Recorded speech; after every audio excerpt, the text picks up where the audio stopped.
ರಾಮ್ ರಾಮ್ ಗೆಳೆಯರೆ, ಎಲ್ಲರೂ ಹೇಗಿದ್ದೀರಾ? ನಾನು ಚೆನ್ನಾಗಿದ್ದೀನಿ. ಇವತ್ತು ನನ್ನ ಪ್ರಯಾಣ ಸ್ಕಾಟ್ಲ್ಯಾಂಡ್ ಆಫ್ ಇಂಡಿಯಾ ಅಂದರೆ ಕೂರ್ ಕಡೆ ಹೊರಟಿದೆ. ಬೆಂಗಳೂರಿಂದ ನಾವು ಬೇಗನೆ ಬಿಟ್ಟರೆ ಟ್ರಾಫಿಕ್ ತುಂಬಾ ಕಡಿಮೆ ಇರುತ್ತೆ. ಸೊ ನಾವು ಅಂದ್ಕೊಂಡಿರೋ ಡೆಸ್ಟಿನೇಷನ್ನ ಕರೆಕ್ಟ್ ಟೈಮ್ಗೆ ರೀಚ್ ಆಗ್ಬೋದು. ಬೆಳಿಗ್ಗೆ 5 ಗಂಟೆಗೆ ಹೊರಟಿದ್ರಿಂದ ಕತ್ಲು ತುಂಬಾ ಜಾಸ್ತಿ ಇದೆ. ಸೊ ಮುಂದೆ ಹೋಗ್ತಾ ಹೋಗ್ತಾ ನಮಗೆ ಬೆಳಗಾಗ್ತಾ ಬರುತ್ತೆ ಅಲ್ವಾ, ಅಲ್ಲಿ ಮತ್ತೆ ನಾನು ವಿಡಿಯೋನ ಕಂಟಿನ್ಯೂ ಮಾಡ್ತೀನಿ. ಸುಮಾರು 11 ಗಂಟೆ ಆಗೋಷ್ಟರೊಳಗೆ ತಿಂಡಿ ಎಲ್ಲ ಮಾಡಿಕೊಂಡು ನಾನು ಕೊಡಗಿಗೆ ತಲುಪಿದೆ. ಸುಂದರವಾಗಿರೋ ಈ ಬೆಟ್ಟ ಗುಡ್ಡಗಳ ಸುತ್ತ ಮತ್ತು ಈ ಕಾಫಿ ತೋಟಗಳ ಮಧ್ಯೆ ಟ್ರಾವೆಲ್ ಮಾಡೋದೇ ಒಂಥರ ಖುಷಿ. ನಮ್ಮ ಬೆಂಗಳೂರು ಜನ ಎಲ್ಲ ಇಲ್ಲೇ ಇದ್ದಾರೇನೋ ಅಂತ ಅನ್ನಿಸ್ತಾ ಇದೆ. ಯಾಕಂದರೆ ಅಷ್ಟರ ಮಟ್ಟಿಗೆ ಈಗ ಟ್ರಾಫಿಕ್ ಇಲ್ಲಿದೆ. ವೀಕೆಂಡ್ ಬಂದಿದೆ, ಎಲ್ಲರೂ ಹೊರಗಡೆ ಹೋಗಬೇಕು ಅಂದ್ಕೊಳ್ಳೋದು ಕಾಮನ್ ಆಗಿದೆ ಇತ್ತೀಚಿನ ದಿನಗಳಲ್ಲಿ. ಸೊ ಹಾಗಾಗಿ ಎಲ್ಲರೂ ಹೊರಗಡೆ ಬರ್ತಾ ಇದ್ದಾರೆ. ಅದರಲ್ಲೂ ಕೂರ್ಗ್ ಸೈಡ್ ಇರೋ ಈ ಒಂದು ಪ್ರಕೃತಿ ಸೌಂದರ್ಯನ ಸವಿಬೇಕು ಅಂತ ತುಂಬ ಜನ ಆಲ್ರೆಡಿ ಇಲ್ಲಿಗೆ ಬರ್ತಾ ಇದ್ದಾರೆ. ನಮ್ಮ ಹೋಮ್ ಸ್ಟೇ ಅವರು ಕೂಡ ಕಾಲ್ ಮಾಡಿ ನಾವು ರೀಚ್ ಆದ್ವಾ ಇಲ್ಲ ಅಂತ ವಿಚಾರಿಸಿದ್ರು. ಅಷ್ಟೊತ್ತಿಗೆ ನೋಡಿ ಮಡಿಕೇರಿ ಬಂದೇ ಬಿಡ್ತು. ಇಲ್ಲಿಂದ ಇನ್ನೊಂದು ಸ್ವಲ್ಪ ದೂರ ಹೋದರೆ ನಮಗೆ ಮಡಿಕೇರಿ ಟೌನ್ ಸಿಕ್ಬಿಡುತ್ತೆ. ಅಲ್ಲಿಂದ ಒಂದು 1.5 to 2 ಕಿಲೋಮೀಟರ್ ಹೋದರೆ ನಾವಿರೋ ಹೋಮ್ ಸ್ಟೇನೂ ಸಿಗುತ್ತೆ. ಸೊ ಈ ಸಿಟಿ ಎಷ್ಟು ಚೆನ್ನಾಗಿ ಮೇಂಟೈನ್ ಮಾಡಿದ್ದಾರೆ ಅಂದರೆ ಎಂಟ್ರಿ ಆಗಬೇಕಾದ್ರೆ ಅದ್ರ ಫೀಲ್ ನಮ್ಗಾಗುತ್ತೆ. ಏನು ಅನಿಸುತ್ತೆ ಅಂದರೆ ನಮ್ಮ ಬೆಂಗಳೂರಲ್ಲೂ ಈ ಥರನೇ ಆಗಬೇಕು, ಸಿಟಿ ತುಂಬ ಕ್ಲೀನ್ ಇಡಬೇಕು ಅನ್ನೋದು ಎಲ್ಲರೂ ಆಸೆ ಆಗಿರುತ್ತೆ.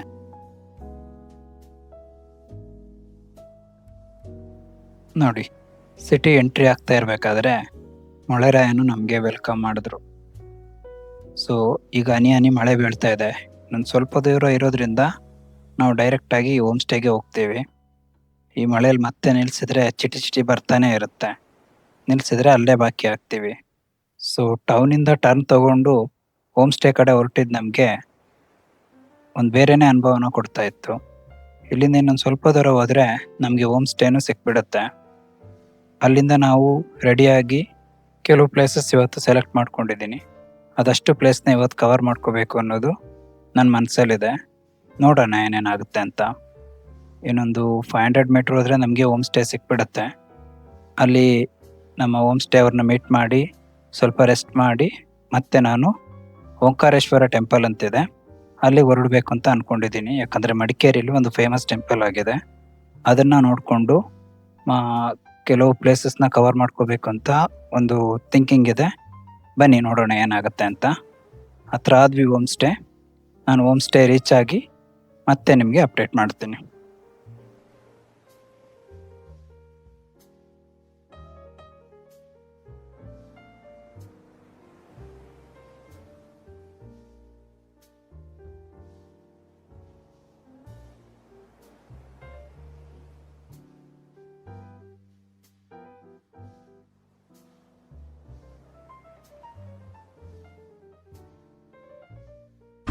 ಹಾಂ ನಾನೇ ಪ್ರೇಮಿತ ಹಾಂ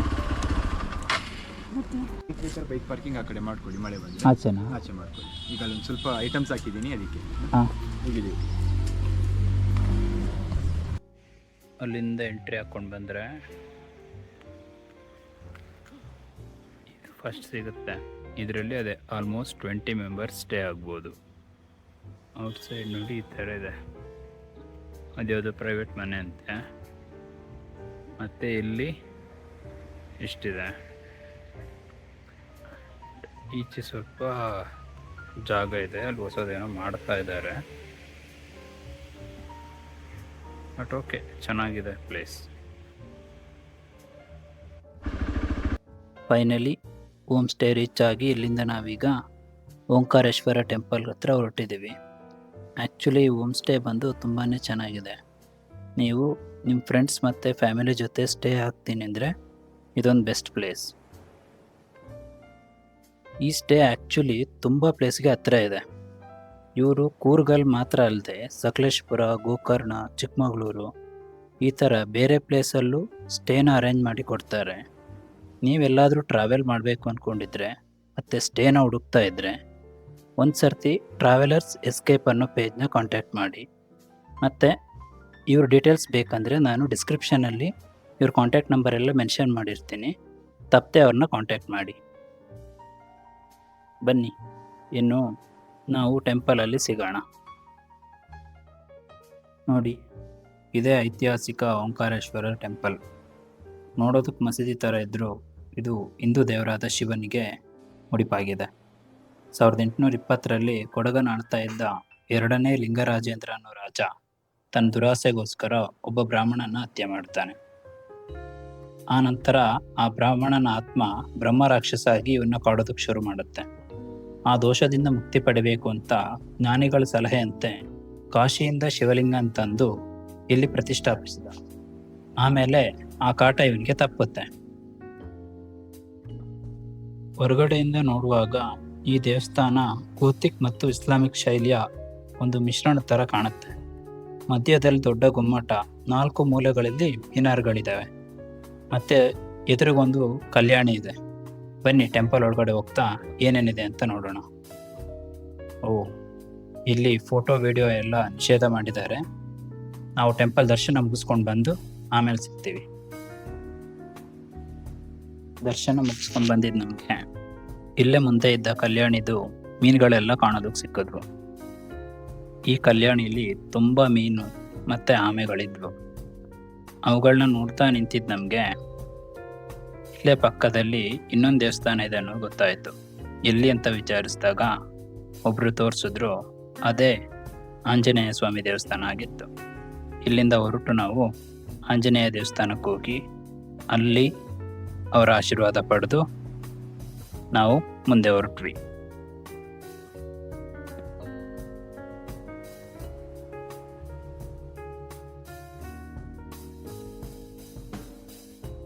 ಆ ಮಸೀದಿ ಟೈಪ್ ಇರೋ ಇದೆಲ್ಲ ನಿಮಗೆ ಕರೆಕ್ಟಾಗಿ ಕಾಣುತ್ತೆ ಇದರಲ್ಲಿ. ಅಲ್ಲಿಂದ ಹೊರಟು ದೊಡ್ಡ ಗಣಪತಿ ಟೆಂಪಲ್ ಹತ್ತ ಬಂದ್ವಿ. ಆದರೆ ದಸರಾ ವೈಬ್ಸ್ ಇದ್ದಿದ್ರಿಂದ ಅಲ್ಲಿ ಅಲಂಕಾರ ಆಗ್ತಾ ಇತ್ತು. ಸೊ ನಾವು ಮಳೆನೂ ಬಂದಿತ್ತು ಜೋರಾಗಿ, ಫುಲ್ಲು ಒದ್ದೆ ಆಗಿದ್ವಿ. ಟೆಂಪಲ್ ಒಳಗಡೆ ಹೋಗದೆ ಹೊರಗಡೆಯಿಂದನೇ ಕೈ ಮುಗಿದು ಅಲ್ಲಿಂದನೂ ನಾವು ಹೊರಟ್ವಿ. ನಾವೀಗ ನೋಡ್ತಾ ಇರೋದು ಕೊಡಗು ರಾಜರ ಶೌರ್ಯ ಮತ್ತು ಇತಿಹಾಸಕ್ಕೆ ಸಾಕ್ಷಿಯಾಗಿರುವ ರಾಜರ ಗದ್ದುಗೆ. ಇದು ಕೊಡಗನ್ನು ಆಳಿದ ಆಲೇರಿ ವಂಶದ ರಾಜರು ಮತ್ತು ಅವರ ಪರಿವಾರದವರ ಸಮಾಧಿ ಸ್ಥಳ. ಮಧ್ಯದಲ್ಲಿರೋದು ಕೊಡಗಿನ ಪ್ರಸಿದ್ಧ ರಾಜ ದೊಡ್ಡ ವೀರರಾಜೇಂದ್ರ ಮತ್ತು ಅವರ ಪತ್ನಿ ಮಹಾದೇವಮ್ಮ ಅವರದ್ದು ಸಮಾಧಿಯಾಗಿದೆ. ಬಲಭಾಗದಲ್ಲಿರೋ 2ನೇದು ಲಿಂಗರಾಜೇಂದ್ರ ಅವರ ಸಮಾಧಿ. ಎಡಭಾಗದಲ್ಲಿ ರಾಜಗುರು ರುದ್ರಪ್ಪ ಅವ್ರ ಸಮಾಧಿನೂ ಇದೆ. ಈ ಸಮಾಧಿಗಳ ಮತ್ತೊಂದು ವಿಶೇಷ ಏನಂದರೆ, ರಾಜರ ಸಮಾಧಿಗಳ ಮೇಲೆ ಶಿವನ ವಾಹನ ಆಗಿರುವಂತಹ ನಂದಿ ವಿಗ್ರಹಗಳನ್ನು ಕೆತ್ತಲಾಗಿದೆ. ಆದರೆ ಸೇನಾಧಿಪತಿ ಮತ್ತು ಗುರುಗಳ ಸಮಾಧಿ ಮೇಲೆ ನಂದಿ ವಿಗ್ರಹಗಳಿಲ್ಲ. ಇದು ಹಿಂದೂ ರಾಜರದ್ದೇ ಸಮಾಧಿ ಅನ್ನೋದಕ್ಕೆ ಇದೇ ಒಂದು ಮುಖ್ಯವಾದ ಸೂಚಕಗಳಾಗಿದೆ.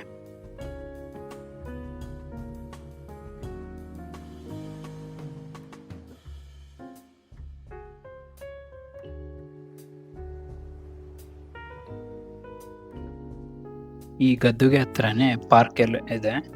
ಅಲ್ಲಿಂದ ಸ್ವಲ್ಪ ಮೇಲೆ ಹೋದರೆ ನಮಗೆ ಮಡಿಕೇರಿದೊಂದು ಎಂಟೈರ್ ವ್ಯೂ ಸಿಗುತ್ತೆ. 360 ಡಿಗ್ರಿಲಿ ಯಾವ ರೀತಿ ಕಾಣುತ್ತೆ ಅನ್ನೋದನ್ನ ನೀವಿಲ್ಲಿ ನೋಡ್ಬೋದು. ನೋಡಿ ಯಾವ ರೀತಿ ಕಾಣಿಸ್ತಾ ಇದೆ ಮಡಿಕೇರಿ ಟೌನ್ ಅಂತ.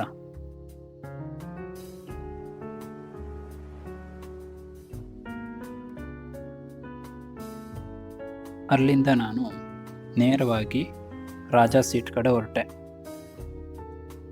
ರಾಜಾ ಸೀಟ್ ಮಡಿಕೇರಿಲಿ ಫೇಮಸ್ ಆಗಿರೋ ಒಂದು ಜಾಗ.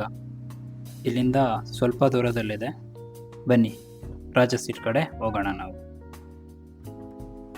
ಈ ಟೈಮಲ್ಲಿ ನಮ್ಮ ಮೈಸೂರು ಹೇಗೆ ದಸರಾ ವೈಬ್ಸಲ್ಲಿರುತ್ತೋ ಮಡಿಕೇರಿನೂ ಹಾಗೆ. ಇಲ್ಲಿ ಜನರು ಮಡಿಕೇರಿ ದಸರಾ ಅಂತಲೇ ಒಂದು ಮಾಡ್ತಾರೆ.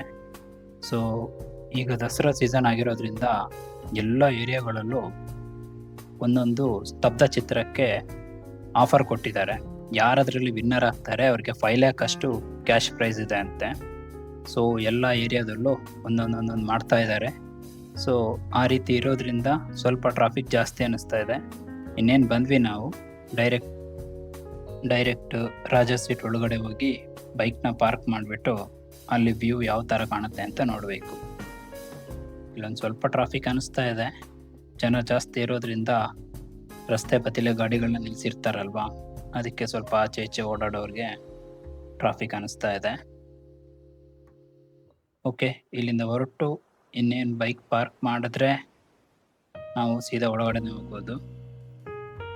ಇಲ್ಲಿ ಜಾಗ ಕಾಣಿಸ್ತಾ ಇದೆ, ಇಲ್ಲಿ ಬೈಕಿಗೆ ಪಾರ್ಕಿಂಗ್ ಇದೆ ಅನಿಸುತ್ತೆ. ಇಲ್ಲಿ ಪಾರ್ಕ್ ಮಾಡಿಬಿಟ್ಟು ಹೋಗೋಣ ಬನ್ನಿ.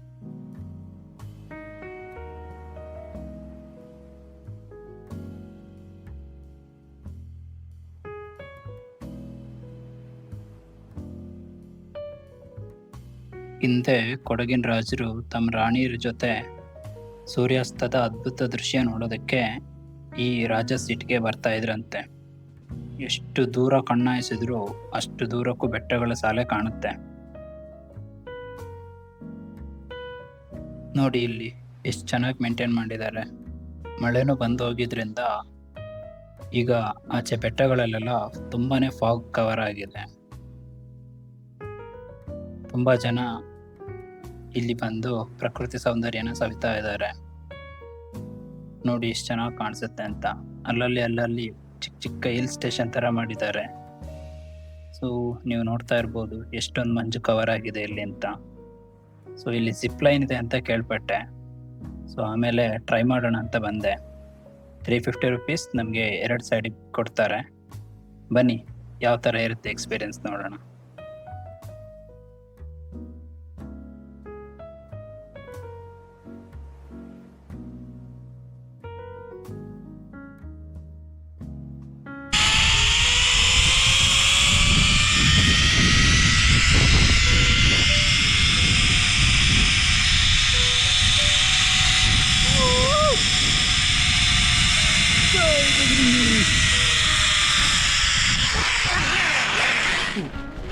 बरोबर आहे सर.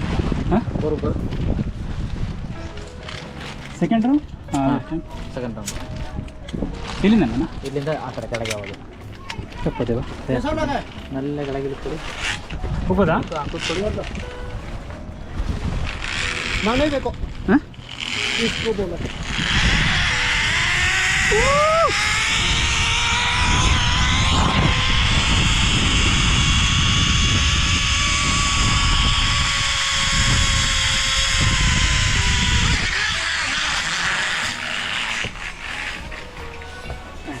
स्टेप उठाओ सर, वन स्टेप ऊपर ऊपर ऊपर आ जाओ सर.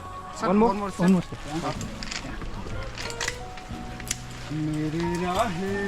ಕ್ಲೈನ್ ಎಲ್ಲ ಮುಗಿಸಿ ಸಂಜೆ ಆಗ್ತಾ ಇದ್ದಂಗೆ ಲಾಂಗ್ ಟ್ರಾವೆಲ್ ಮಾಡಿದ್ದಕ್ಕೆ ಟಯರ್ಡ್ ಆಗೋದಕ್ಕೆ ಶುರುವಾಯಿತು. ಸೊ ನಾವು ಇಲ್ಲಿಗೆ ಮೊದಲನೇ ದಿನನ ಎಂಡ್ ಮಾಡಿ ರೂಮ್ ಕಡೆ ಹೊರಟ್ವಿ.